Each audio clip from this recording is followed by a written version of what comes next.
Welcome to Let's Get Metaphysical, the show that stretches you beyond your five senses. When you are looking for your next step on the path into the unseen, we've got you covered. Join epic adventure seekers and level up your game with your host, reality magician Allie Bierman. Greetings, epic adventure seekers. Welcome to your guide to demystifying your world. I'm Allie Bierman, and you're listening to Let's Get Metaphysical, connecting heart and mind. If you've not yet done so, please rate and review our show so other people can find us. And it's really easy to do on our podcast website now, letsgetmetaphysicalshow.com. You just scroll down and there's a button that says leave a review. So just leave, a couple sentences what you like about the show and also what you think other people might like. And please remember to share with your friend. Here is our review of the week. Wise and mystical guide. This comes from the Blockbuster.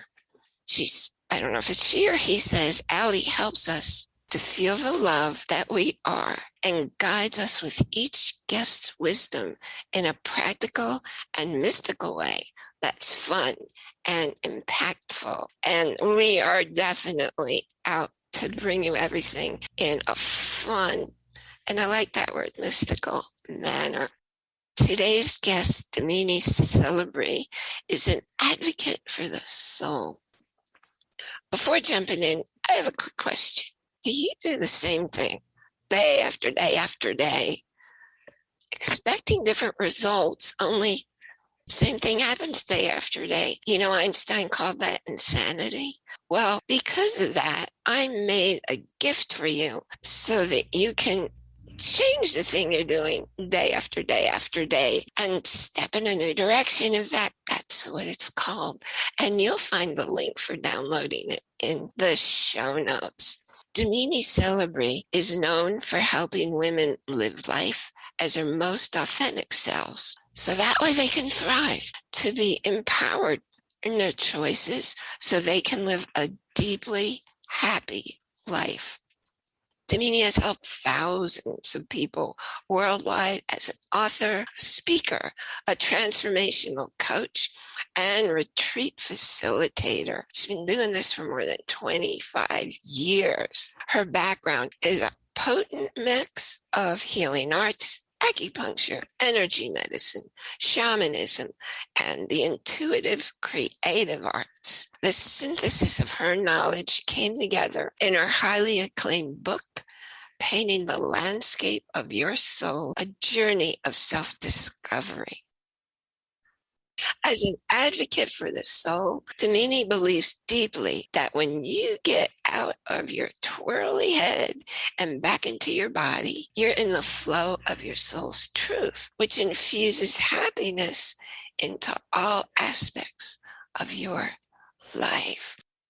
Welcome to our show. I'm so excited to have you here today. I am super excited, Allie, to be here, and really honored to be here to connect with you and your community. So thanks for the invite. Oh, cool.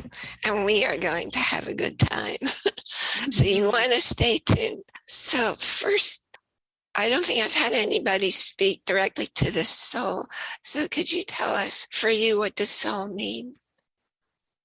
Yeah, soul for me is that imprint of who you are at your most truest, authentic self. It's not necessarily destiny or,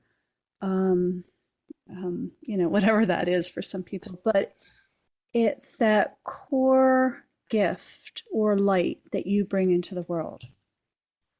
So that's what I think soul is. When you say that you're an advocate for the soul, what do you mean?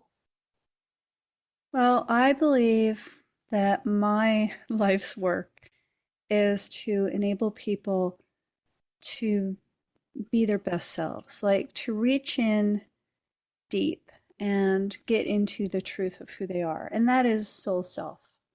And so I'm like the soul's greatest cheerleader on the earth. Yes, you could do it. Yes, you could do it. Yes, you could do it. Get rid of that. Get rid of that. Own this. Own your light. And that's quite, I guess you say it's awakening people to who they are. Yes, that's exactly it. And their gifts. Absolutely. It's interesting how many people are asleep. And I think it's so important because people enjoy life more when they know who they really are. You wrote this beautiful, beautiful book. And I was kind of blown away by the artwork because I had a picture in my mind that you didn't mean physical art painting when you talked about the title, Painting the Landscape of Your Soul. So I started reading. I was like, wow. And you were doing some stuff I've always wanted to do. I always wanted to do a really big canvas. And the biggest one I've done is 4x4. So would you tell us, you have a really interesting story about how the book came about? Yeah, I love this story because I think it talks about when you surrender, when you stop fighting, and when you stop fighting who you think you should be and allow yourself to start showing up as yourself, things show up, right? So I was sitting in my meditation room, kind of in the middle of kind of in between a shamanic journey and a meditation, which on some level they can be similar at times. And I was really feeling that I just wasn't stepping into the greatest expression of who I am. And I just went into the journey and I was talking to my guides and I said, what is next? What is it that I have to do? What is my legacy, I guess, on some level is what I was asking for. And in this journey, I was sitting cross-legged on my pillow, and in the journey, I saw this big pink book flop onto my lap. And then I was, in the journey, it was flipping through, and I saw the channel. I saw the chapters. I saw the colors. I saw the paintings. And I was like, ooh, how cool. Maybe it's going to tell me something, right? And the book flips to the cover, and it literally said, Painting the Landscape of Your Soul by Damini Celebre. And I was like, oh. And the thing that's crazy about it, Allie, is I am not a word person. Like, I really do believe my first language is color, shape, and form.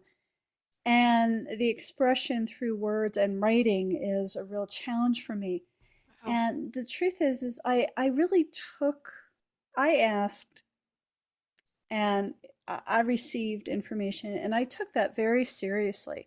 And so I was like, every community gathering I went to when we used to do that, I'd be like, oh my God, I had this journey and this is what showed up, but I don't know how to write. I don't know how to structure that. And people kept coming forward. Somebody was like, I'm an editor. I'll help you edit the book. I help publish books. I can help organize your thoughts. And, I was really dedicated, as you know, what it's like to write a book, really dedicated for 2 years, hardcore. And, my friends of mine who were designers offered to design it. I mean, it just like all came together. It was a great lesson in being in flow with the universe and what I asked for in my heart. And it's very incredible, but it's also, that's how the universe works. So you had quite a team show up to support you. Yeah. And I thought it was interesting when the book fell in your lap and the pages were turning that you were looking for the information or until the cover happened, rather than like, oh, that's your book. Those are your pages that you're going to create. Right. In a way, Spirit was like, you are enough, and you have something really important to share. And I'm not that writing the book, talking about it now is still a really big learning lesson in stepping forward and saying, yeah, this is what I can offer the world, and it Wow. really also was a lesson in really trust and allowing and being in the flow of my inner wisdom and the flow of the universe, I guess. I believe that the universe puts into our world what it wants us to learn. Mm-hmm. Mm-hmm. Mm-hmm. So I've meditated for many years and I have friends who are shamans, but I really don't know anything about it. Can you explain the difference between a shamanic journey, which I've only read about, and meditation? Oh, that's a really long discussion, but I think there are similarities. But I believe that when we are meditating, we are getting hollow or hallow, however you like to think about that word. We're emptying out, we're clearing out, we're kind of clearing out the distractions that keep us from looking, at our truth. In shamanism, it's a incredibly active process, and I'm not saying meditation isn't active, but it's different. Like you use intention, you go to different realms, you consciously step outside of this box of what we call life into another realm where we are in communication with our guides, whether they are totems or teachers or spirits of the land. It's a very conscious, intentional action. And generally, shamanism is used for healing and for divination. So, and most importantly, it's about creating a relationship with life all around us and not just being eye-centric as well. Thank you for sharing that because I can definitely catch the difference because I've just read about the shamans who like take peyote and become other creatures, and it was definitely different from any meditation that I'd ever done. So Right. I mean, I think on some level, we are all trying to break patterns that hold us back. Right. So in meditation, we do that. In shamanism, we can do that if that's part of our questioning. If you start working with plant medicine, I mean, I believe that you are trying very hard to clear out those patterns. We all want to be our brightest, best selves. I mean, that is our deepest yearning, I believe. And that brightest, best self is our soul self. So it doesn't matter how we do it, as long as mm. we do something. I'm trying to take away the words do and have to out of my languaging, and I'm laughing because I'm going must do. Oh, that's interesting because I have a list of just empowering words and what to say instead. I don't have do on there. I really feel like doing is an action of the mind, where allowing is an action of the Oh, heart. wow. Thank you. Yes. And so I'm playing with it. Like when I find that I'm going, I can't, or I have to, or gotta do, or work, like I'm up here, I'm in my head. And it's so much easier once we come in back into our heart as well. To flow. So I've been teaching be, do, have. I'm going to think about that. So thank you. Yeah. So That's why we have these conversations, right? absolutely. What got you into shamanism? It's something that, frankly, from what I had read, it scared me. So I never thought about doing that. Well, to be honest with you, I went to acupuncture school and I'm a 5 element acupuncturist. And at that time, way before there were a whole bunch of rules, the state of Florida required us to have herbal training, like a little bit of herbal training.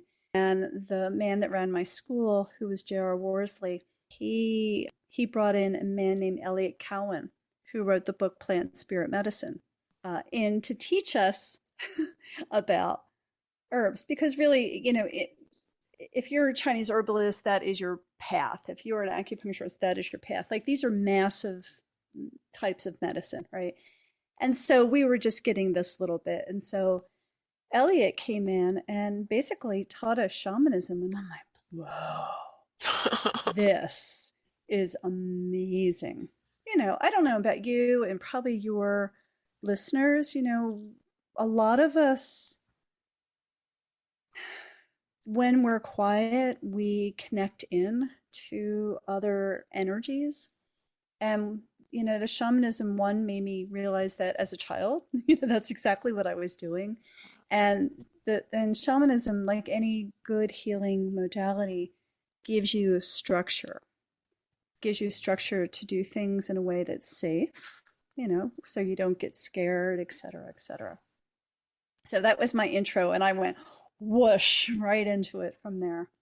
But, you know, I mean, the beauty of where I am now is I'm not compartmentalizing, right? Because I think that is how we get to be our authentic selves. You take all of you with you, like all of the things you've learned, all the, you know, all the jobs, all the experiences you had, you bring them all with you. And that's the synthesis of who you are. You know, I do believe that when we tuck little parts of ourselves away because we don't like who they are or what they are, we're actually tucking some of our energy away. You know, so we're only living with 90%, 50%, 10% of our life force. So to bring all of us back is profoundly healing and empowering.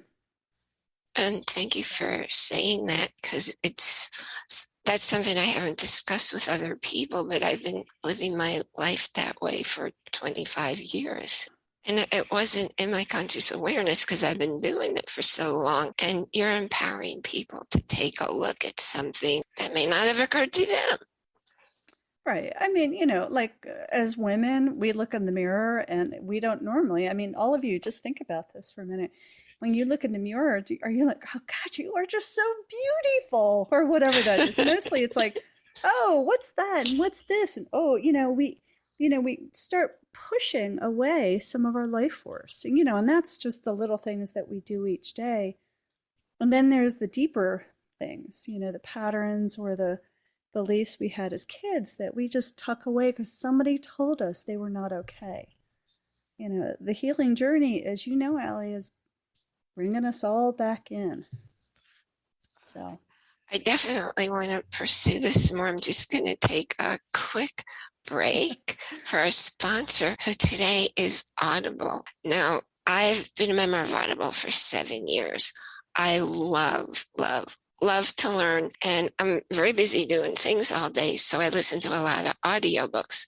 Yes, I like to read books in my hand, but Audible's offering you a free 30-day trial. You can download the book of your choice, and because you have 30 days, you can look around. Their site is incredible. There's so much that they offer. And if for any reason you decide not to continue at the end of the trial, you get to keep the book. So you have nothing to lose and everything to gain. And you can start your free trial over at audibletrial.com/ALITLC. The link is in the show notes. I wanted to ask you some more about you're just opening up so many windows that none of my guests have gone there yet. Talking about the compartmentalizing and all that we do as kids. And you said that you were aware of some shaman-like experiences when you were a kid. Did I hear that right? Yeah, I mean, I feel like, and I think this is true for most of us, you know, that our invisible friends are really our spirit guides that are just hanging around real close, you know. But, you know, at a certain point for me, I do remember sitting against trees and talking to the trees and talking to the water and just feeling like I was having an internal dialogue with life around me a lot. You know, that, and I used to heal all the little wildlife bits I used to see. And I lived in the city, but, you know, like the butterflies and the bugs, and I was always hands on trying to, you know, and I think, you know, we're also raised that we do one thing and we do one thing until we're, you know, until we go on to another thing. And, you know, a lot of us have a lot of multiple gifts. And again, that's like bringing all of you to the picture. So those of you who have all these other little things, how do you allow space for them, for all of them in your life, right? And that's what Yeah. you do in your talks here. Oh, yeah. Yeah. I spent most of my life up in trees. It's one of my favorite places to be. Trees talk to me, plants talk to me. I've definitely healed. I've lived, because I lived near the Appalachian Trail. Birds would get confused and fly and bash into the windows. And I went out one day and I just ran energy on this little thing. And it was so cool because after a while I was able to stand up, and then it flew up on my deck, and then it flew up in the tree. And I just know it was saying thank you. And then it flew away. And it's like, we're connected to everything. I don't think it's weird if somebody's communicating with actually, I think that plants are more intelligent than we are.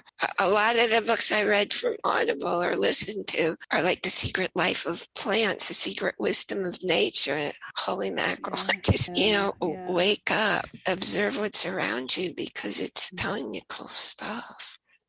I was on an Indian reservation one day. Well, it had been like 500 years before. And I walked into an open field, and the trees and the plants were saying something awful happened here. And the energy was so strong, I had to leave. So to think that plants don't communicate, doesn't compute for me at all. No, I think everything is alive and has spirit. Me too. I talk to my car. It does. Yeah. Oh, yeah. Everybody has a name in my house. there are studies showing the reaction of metals to when we're talking to them. And these are real scientific studies. So it's just awakening to the whole picture of the world instead of the narrow picture that we were brought up to believe. And today, it's less and less popular to call people who are in tune like us weird. And the ones who do, that's okay. It's not their choice to believe it, but we know it's who we are and it's how we're living. Right, exactly.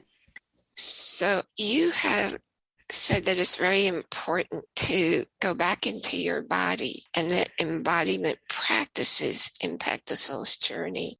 What do you mean by embodiment practices?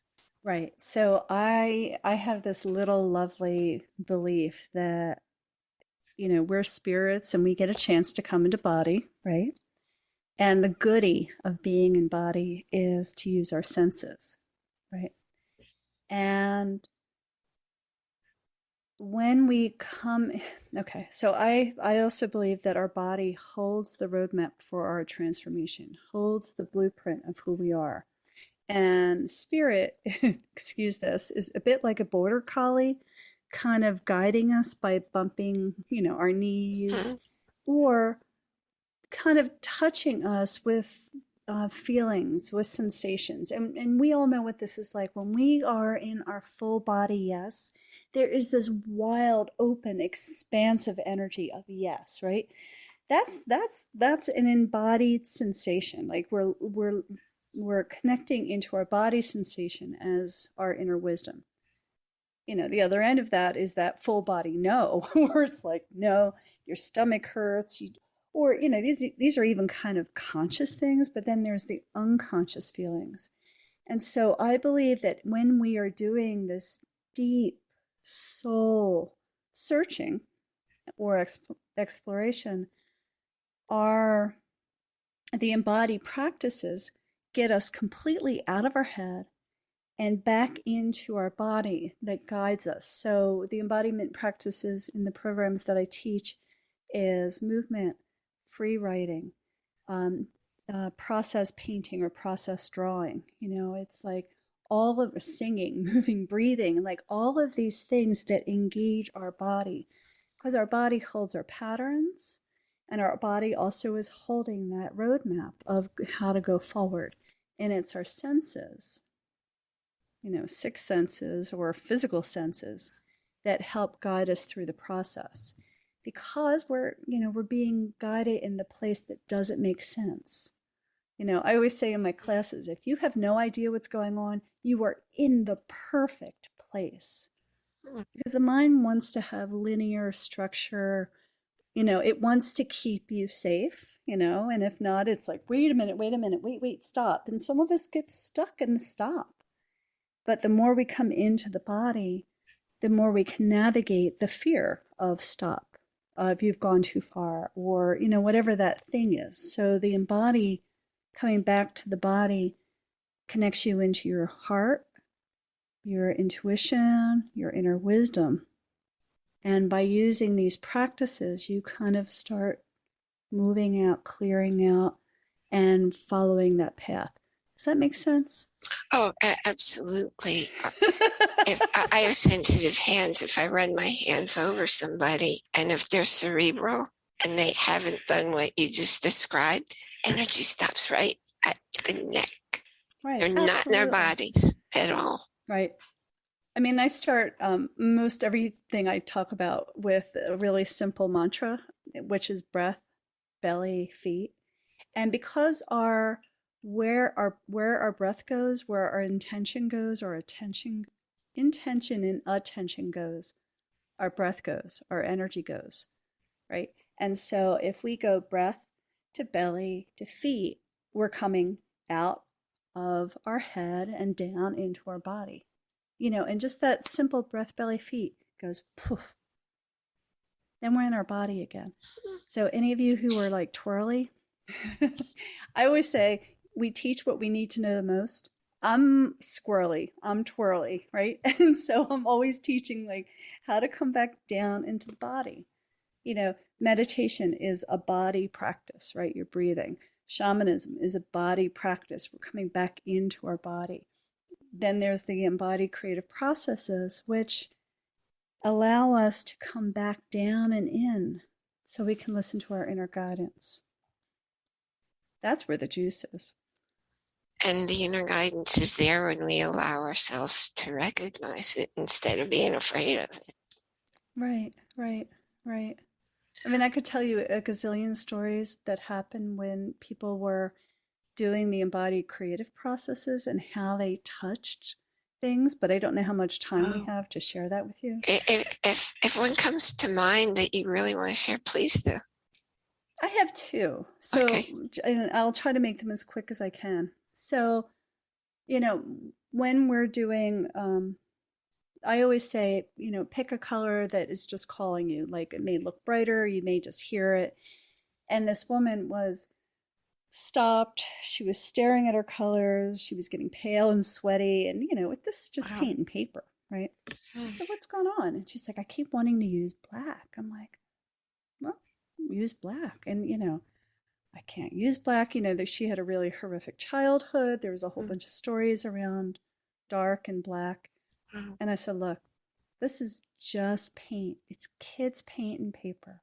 Just try it, And so I gave her the tiniest paintbrush, and she made the tiniest bit mark of black.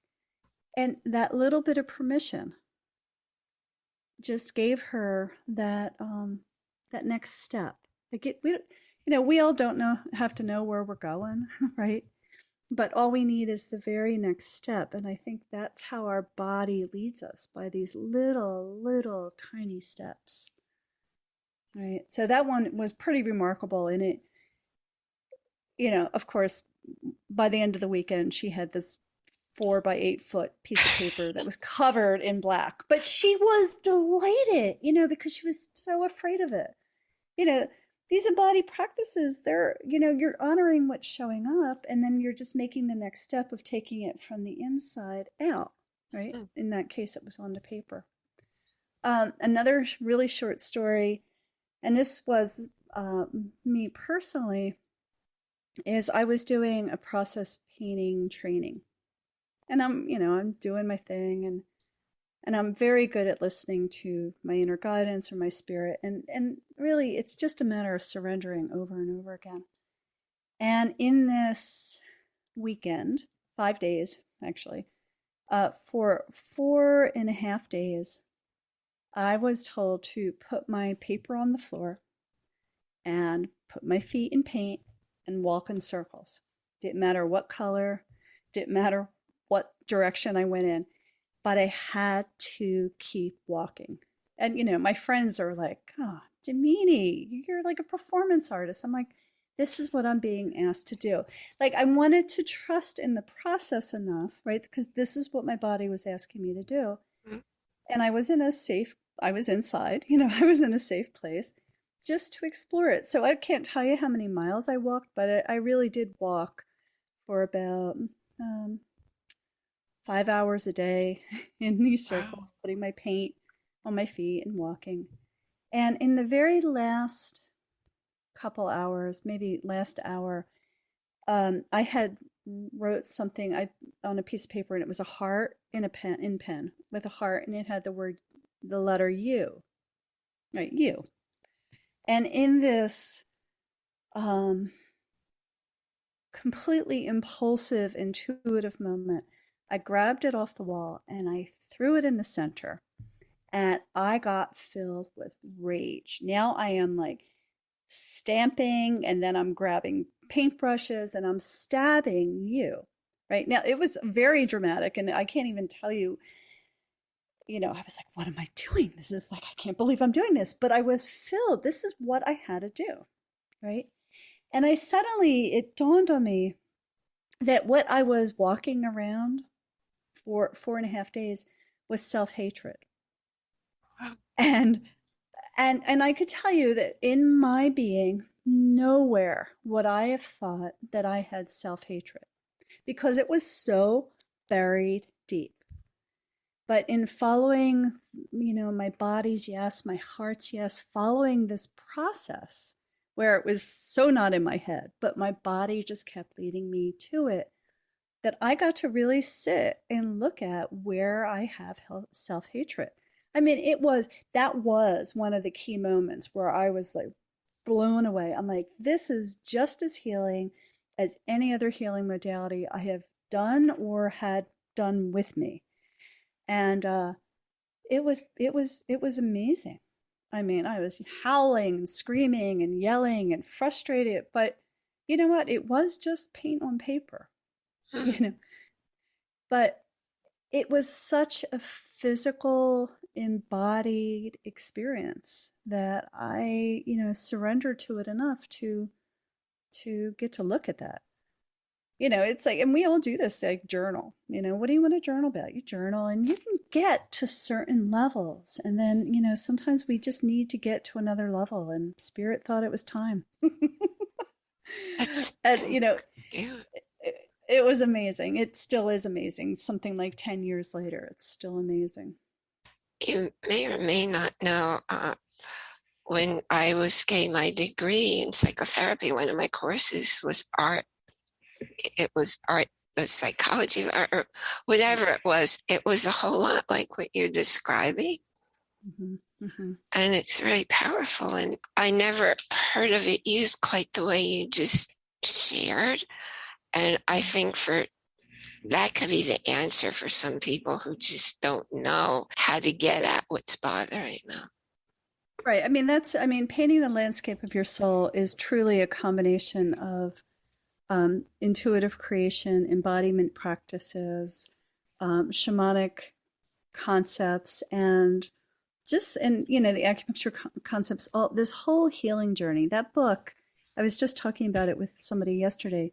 From beginning to end, is a healing journey, and it's the foundation of everything that I offer, because it teaches you skills around energy management. It teaches you skills in the embodiment practices. It teaches you how to connect to your higher self, and so there's all these beautiful ways to connect through creativity, but it's not therapy. I found this quote, and I think it's in the book somewhere, that talks about therapy is about what happened in the past, right? And how you deal with it now. This is, I'm really paraphrasing a paraphrased quote, but um, what I offer is not therapy, but it's energy medicine in reaction to movement or writing or drawing. Because, it's like how we move our energy, how we clear out patterns, is it's a healing and it's an energy pattern. Like, you watch people do things and you can see what's happening with their energy. As a therapist, you probably do that in the dialogue. But this is so not dialogue. Like I said, I'm not a word person. This is not a word thing, period. Well, I don't believe in talk therapy. I stopped doing that decades ago. Yeah. And it's helpful for some people. And then sometimes you need another way back into you, So how do people get in touch with you? Well, I think in the show notes, right, we have my website, which is DaminiCelebre.com. And in the show notes, there's also some goodies that I wanted to offer your peeps as well. And, if this was useful or if this is kind of engaging for you, reach out. Let's have more of a discussion about this. I mean, Allie and I have been in discussion with this for a while, and the more we talk about it, the more we discover there's so much we can talk about and share about. But again, it's like, you just go somewhere and, whatever kind of opens your heart and you just follow it. So, you can reach me over at my website and you can look at the blogs and stuff like that, because there is like energy stuff and meditations and ways and practices to kind of touch inside, but my biggest wish for the whole world is to touch in and just own all that you are. Because that's how we're going to make the world a better place. Right? Absolutely. And I want to put the link to your book, because I really recommend getting Damini's book, because there's probably something in there for you. Well, thank you.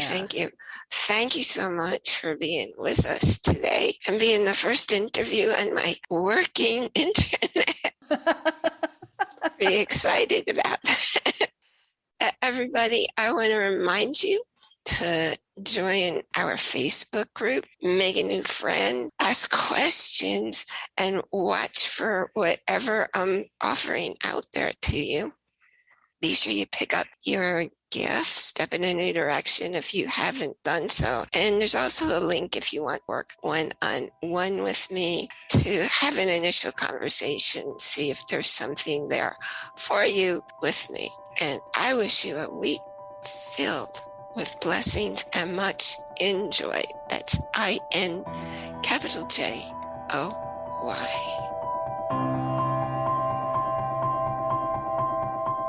You've been listening to a talk on the wilder side. Thanks for tuning in to Let's Get Metaphysical. Be sure to subscribe so that you don't miss a single episode. And while you're at it, please leave a rating and review, and be sure to share it with your friends. Tune in every Monday for more exciting insights and wisdom on life beyond your five senses. Until next time, take a small step in a new direction. Start now.